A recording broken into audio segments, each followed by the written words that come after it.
గమనిక.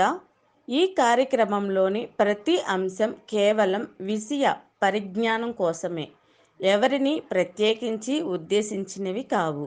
ఇందులో సూచనలు, సలహాలు కేవలం పాల్గొన్న వారి వ్యక్తిగత అభిప్రాయాలు మాత్రమే. ఇందులోని సమాచారం రకరకాల పుస్తకాలు, కథలు, పురాణాలు, అంతర్జాలంలో దొరికిన సమాచారాన్ని బట్టి చేయడం జరిగింది.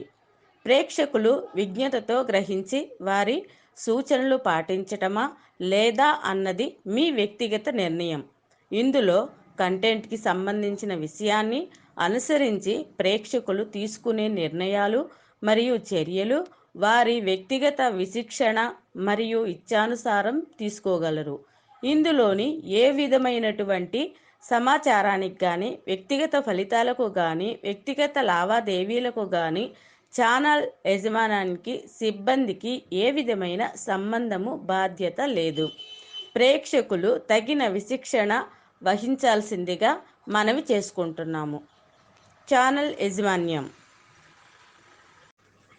జూన్ 31వ తేదీ నుంచి శని తిరోగమన దశలో ఉంటుంది.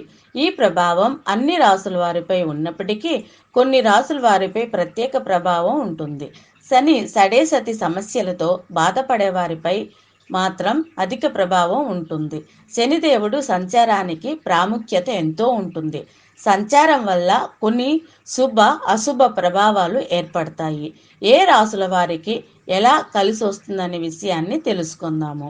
మేషరాశి. ఈ రాశి 11వ స్థానంలో తిరోగమనం జరగబోతోంది. వృత్తి జీవితంపై ప్రత్యేక ప్రభావం పడుతుంది. దీనివల్ల ఆశించిన ఫలితాలు పొందుతారు. ఎటువంటి పనులు చేసినా కలిసి వస్తుంది. డబ్బులు వస్తాయి. ఆర్థికంగా మంచి స్థాయి రావడంతో పాటు ధన లాభాలను పొందుతారు. వైవాహిక జీవితంలో ఉన్నవారికి చిన్న చిన్న మనస్పర్ధలు ఉన్నప్పటికీ ఈ సమయంలో పరిష్కారం అవుతాయి.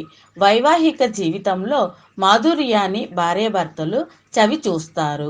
మిథున రాశి. అదృష్టం రెట్టింపు అవుతుంది. ఏ పని తలపెట్టినా లాభాలు పొందుతారు. పనులు ఆలస్యం అవుతాయి. కొన్ని జాగ్రత్తలు తీసుకోవాలి. కోరుకున్న కోరికలన్నీ నెరవేరుతాయి. విద్యార్థులకు ఈ సమయం చాలా బాగుంటుంది. ఉన్నత విద్య కోసం చేసే ప్రయత్నాలు సఫలీకృతమవుతాయి. కుటుంబ సభ్యులతో కలిసి లేదంటే స్నేహితులతో కలిసి తీర్థయాత్రలకు లేదంటే విహారయాత్రలకు వెళ్ళడానికి అవకాశం ఉంటుంది. సింహరాశి. వ్యాపారస్తులకు ఈ సమయంలో మంచి లాభాలున్నాయి. గతంలో మొదలైన నిలిచిపోయిన పనులన్నీ ఈ సమయంలో పూర్తవుతాయి. ఉద్యోగ జీవితంలో అనేక మార్పులు చోటు చేసుకుంటాయి. ఉద్యోగ రీత్యా ప్రయాణం చేయవలసి ఉంటుంది. అయితే ఈ ప్రయాణం కూడా ఆర్థికంగా కలిసి వస్తుంది. కుటుంబ జీవితంలో ఆహ్లాదకరమైన వాతావరణం నెలకొంటుంది.